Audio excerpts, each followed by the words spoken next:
Bonjour à tous, ici Thomas Moncomble et bienvenue dans cette vidéo. Dans cette vidéo, je voulais encore une fois faire un point sur les marchés financiers parce que ce qui se passe depuis ces derniers jours est assez exceptionnel. Souvenez-vous, dans ma dernière vidéo, je vous donnais un petit peu mes perspectives suite à l'annonce des tarifs douaniers mis en place par les États-Unis sur le reste du monde, des tarifs qui étaient très important, complètement disproportionné par rapport aux attentes des marchés et qui avait l'intention d'être mis en place extrêmement rapidement. Ce qui avait vraiment causé une panique sur les marchés financiers. Tous les principaux indices avaient quasiment perdu autour de 15% en quelques jours seulement, ce qui est une baisse extrêmement marquée, surtout en très peu de temps.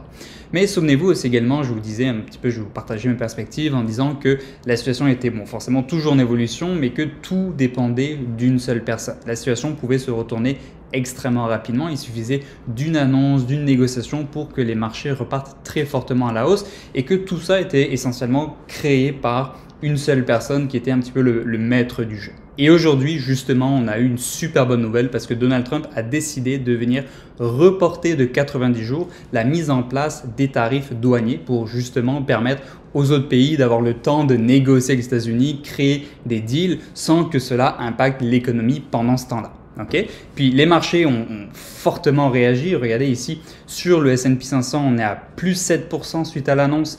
Sur le Nasdaq, on est aussi également à plus 10%, ce qui est immense. Même au Canada aussi également.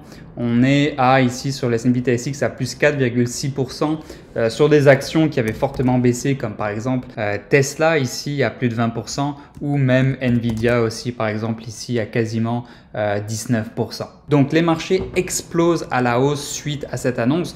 Comme je vous disais dans ma précédente vidéo, dans les situations de volatilité, surtout en ce moment où la situation avait été créée par essentiellement une seule personne, les marchés avaient fortement corrigé très rapidement et qu'il suffisait d'un tweet, d'une annonce, etc. pour que les marchés rebondissent fortement.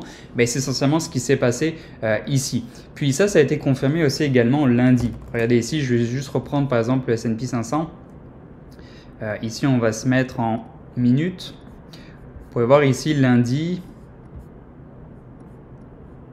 Lundi, ici, on avait ouvert, les marchés étaient fortement en hausse. Pour rappel, lundi, c'était le lundi noir. Tout devait s'effondrer, etc. Bon, certes, les marchés ont ouvert en baisse. On était de mémoire à plus ou moins 3% par rapport à la clôture précédente. Puis, il y avait eu une rumeur qui, justement, mentionnait que Donald Trump allait mettre en pause les tarifs pendant 90 jours. Et les marchés étaient passés de moins 3% à quasiment plus 3%.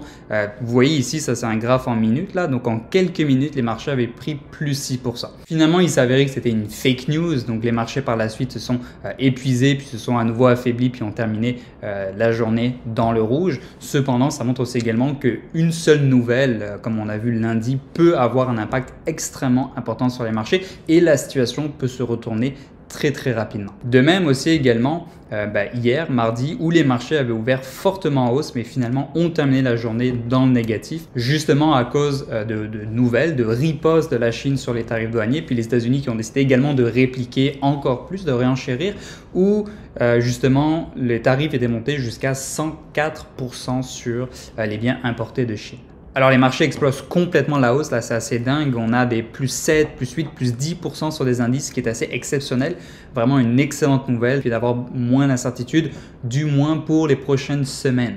Maintenant, est-ce qu'on est complètement tiré d'affaire? Pas forcément. Pourquoi? Qu'est-ce que Trump a dit aujourd'hui? Il a tout simplement dit qu'il allait venir repousser la mise en place des tarifs de 90 jours pour permettre des négociations avec les différents pays. Encore faut-il que pendant ces 90 jours-là, il y ait des négociations. Mais par rapport aux nouvelles, de ce qu'on entend, puis à quel point est-ce que l'économie mondiale, enfin les marchés mondiaux ont pris un coup ces derniers jours, il y a de très fortes chances qu'il y ait plusieurs accords qui soient faits au cours de cette fenêtre-là. Donc ça, c'est plutôt une bonne nouvelle. D'ailleurs, c'est pour ça que les marchés réagissent assez bien à cette annonce-là. Mais deuxième partie aussi également, c'est que Trump a annoncé ce report de 90 jours des tarifs douaniers uniquement pour les pays qui avaient décidé de ne pas riposter face aux États-Unis. Donc essentiellement plus ou moins tous les pays, sauf et le plus important, la Chine qui avait très fortement renchéri en termes de tarifs douaniers sur les États-Unis. à tel point qu'on était arrivé jusqu'à un 104% de tarifs douaniers mis en place par les États-Unis sur la Chine.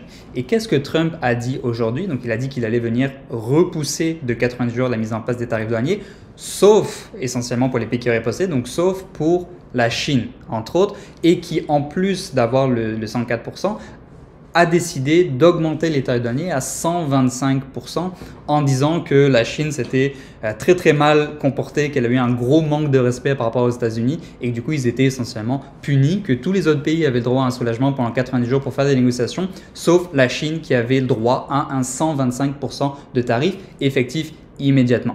Et qu'il espérait que la Chine s'excuse, entre guillemets, puis arrive pour faire un deal avec les États-Unis dans un futur proche. Alors, est-ce que Trump vient tout simplement de reculer ou au contraire, est-ce que c'est un excellent négociateur? Beaucoup de personnes disent que tout cela faisait partie du plan. Il y a même le secrétaire du Trésor américain qui dit que tout cela fait partie de l'art du deal. Créer immensément de chaos pour avoir un pouvoir de négociation très important par la suite. Et le fait que essentiellement tous les pays aient cette fenêtre de 90 jours sans tarifs ou avec des tarifs extrêmement réduits pour pouvoir négocier un deal avec les États-Unis, sauf essentiellement la Chine qui se voit avoir des tarifs douaniers augmentés de 104 à 125%, peut nous faire pencher dans cette direction. Et à tout moment, la Chine qui est extrêmement touchée, extrêmement ciblée, va pouvoir éventuellement venir aux États-Unis pour pouvoir négocier un deal. Donc si cela arrive, ça aurait été un pari extrêmement risqué, mais extrêmement payant pour les États-Unis. D'autant plus que le temps joue contre la Chine. Parce que si c'est un des seuls pays qui est extrêmement ciblé avec 125% de tarifs, c'est certain que beaucoup de produits viennent de Chine, notamment aux États-Unis. Si les importations de ces produits coûtent essentiellement 2 fois plus cher, ça va réduire très très fortement toutes les marges des entreprises. Donc c'est sûr qu'elles vont trouver des solutions, peut-être sortir de la Chine pour aller dans d'autres pays dans le monde pour également pouvoir produire toujours avec une main-d'œuvre à bas coût, mais qui n'aura pas les tarifs de 125%. Donc si la Chine attend trop longtemps dans cette direction, ça peut très très fortement impacter leur économie. Donc certes, sur le court terme, ça peut également impacter les États-Unis parce que les entreprises, le temps qu'elles shiftent leur production, ça peut prendre un certain temps, mais sur le moyen terme, la Chine sera extrêmement perdante si elle reste dans cette situation. Alors on va voir dans les prochaines semaines comment est-ce que ça va se dérouler, si les négociations aboutissent, si des deals sont officiellement mis en place. En tout cas, si tout ça réussit, ça aurait été littéralement le coup du siècle pour les États-Unis. Le temps nous dira si tout cela faisait partie du plan ou pas. En tout cas, si les résultats sont là, pourquoi pas. Cependant, ce qui est certain, c'est que je ne viendrai pas crier victoire trop vite. On va voir comment ça va se passer dans les prochaines semaines en termes de négociation parce que très bien, dans 90 jours, on peut revivre exactement le même scénario ou pire.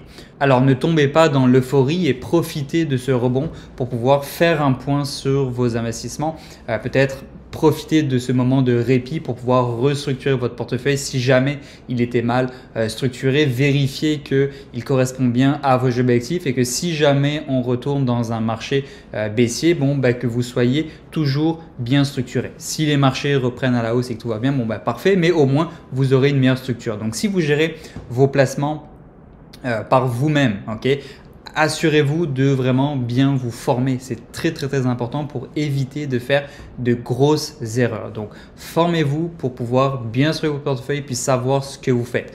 Très très important. Et si c'est la banque qui gère vos investissements, pareil, vous pouvez effectuer un point pour voir si votre portefeuille est toujours en adéquation avec votre situation et vos objectifs. Si vous avez besoin d'aide avec ça ou si vous voulez avoir une analyse comparative sans frais, vous retrouverez aussi également pas mal de ressources dans la description.